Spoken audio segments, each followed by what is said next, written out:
vamos con la parte final de nuestra clase y es otro momento de explicación.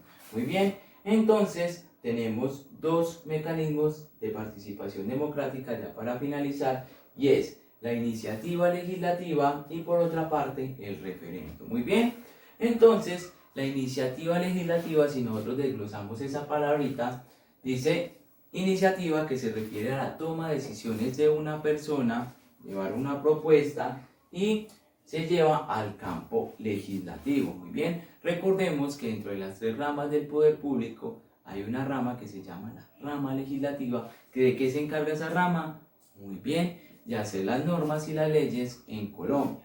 Entonces, teniendo en cuenta la iniciativa legislativa, es cuando un grupo de ciudadanos llevan una propuesta de proyecto de ley para que sea estudiada por el Congreso y después de un proceso de intervención y de discusión se determina si es viable o no y se aprueba o no. Muy bien, entonces esta iniciativa legislativa tiene que contar con el mismo 5% del censo electoral. Como ya es algo a nivel nacional, muy bien, porque es un proyecto de ley, es una ley que se va a tener en cuenta, entonces ahí tomamos el censo electoral de toda la población colombiana. Entonces son casos hipotéticos, en realidad 10.000 personas no hay en Colombia, pero vamos a establecerlo de esta manera para que sea más entendible.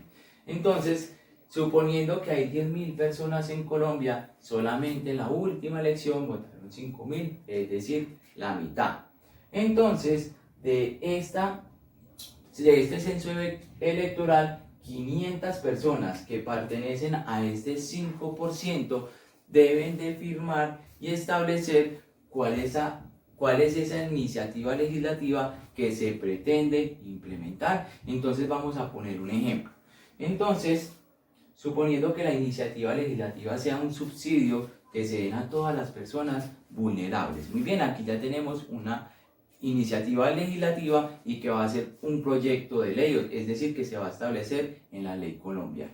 Entonces, lo que yo como ciudadano debo hacer es buscar ese 5% de personas que estén de acuerdo conmigo, que son 500 personas que efectivamente hayan participado en las últimas elecciones. Entonces la Registraduría Nacional lo que hace es verificar que estas 500 personas efectivamente hayan cumplido con ese proceso de elección electoral anterior y posteriormente esa iniciativa legislativa, la registraduría, después de que da el aval, se lleva al Congreso. Muy bien, ¿por qué al Congreso? Porque ellos son los responsables de establecer si aprueban o no aprueban este proyecto de ley. Muy bien, entonces ya entra el proceso de discusión y de debate, en el cual pasa por la Cámara de Representantes, luego pasa por el Senado y determinan si aprueban o no esta ley. Muy bien, entonces aquí tenemos otro mecanismo que es la iniciativa legislativa.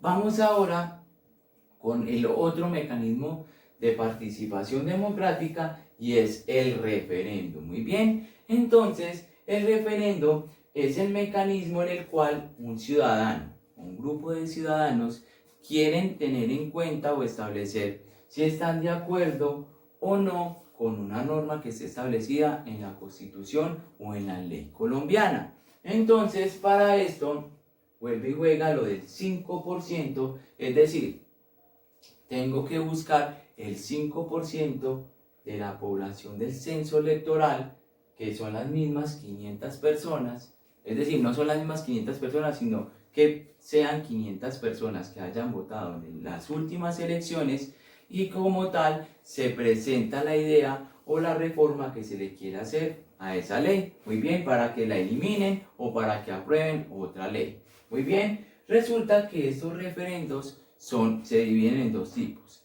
derogatorio y referendo aprobatorio. Muy bien, el aprobatorio lo que busca es establecer una nueva ley y el derogatorio es que, teniendo en cuenta todas las leyes que están establecidas, los ciudadanos se reúnen o hacen este referendo para que se derogue o se elimine esta ley. Muy bien, entonces vamos a poner un caso hipotético.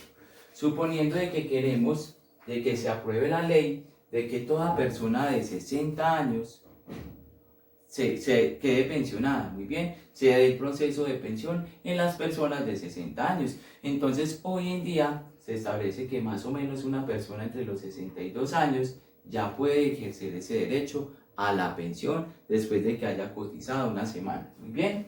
Entonces, lo que buscamos es una nueva ley, ¿cierto? De que se establezca que todo colombiano de 60 años tenga su respectiva pensión. Entonces, yo busco a través de ese establecimiento de esta nueva norma, entonces yo como ciudadano busco al 5% de ese censo electoral, que es decir, de 5.000 personas que votaron en las últimas elecciones, que estén de acuerdo conmigo. Se vota de manera general, ¿sí? Se establece con todas estas personas las firmas, la Registraduría Nacional examina todas las firmas que coincidan con las personas de este censo electoral y como tal viene el Congreso de la República y establece si están de acuerdo o no, o si aprueban o no esta nueva norma dentro de la Constitución colombiana. Muy bien, chicas, esto es todo por el día de hoy. Espero que hayan disfrutado mucho la clase acerca de esos mecanismos de participación democrática y nos vemos en una próxima ocasión. Dios las bendiga. Bye.